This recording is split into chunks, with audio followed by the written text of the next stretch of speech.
বিসমিল্লাহির রহমানির রহিম। আসসালামু আলাইকুম। ঝাল ঝাল গরুর মাংস রান্নার রেসিপি অসাধারণ একটা রান্না, অনেক অনেক লোভনীয় একটা খাবার। সবাই কম বেশি সবাই পছন্দ করে, আমারও পরিবারের সবাই পছন্দ করে। এখানে মাংসটাতে আমি আদা বাটাটা দিয়ে দিলাম, হলুদ দিয়ে দিলাম পরিমাণ মতো।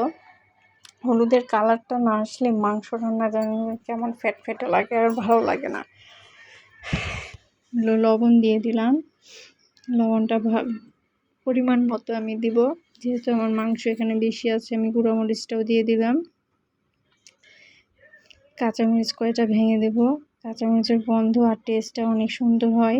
সাদা এলাচ, কালো মশলা, লং, গোলমরিচ, দারচিনি আর আমাদের গাছের তেজপাতা, এটাই একটা বিশেষত্ব রয়েছে। এটা দিয়ে ভালোভাবে মাখাবো। মাংসটা মাখানোর ওপরও নির্ভর করে মাংসটার টেস্ট আর স্বাদ।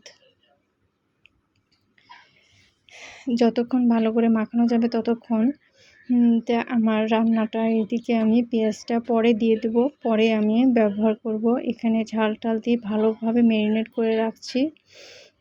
মাখানো আমার কমপ্লিট। এখানে পরিমাণ মতো যতটুকু পানি লাগে ততটুকুই আমি দেব মাংসতে। আমি আস্তে মাখায় তুলে দেবো।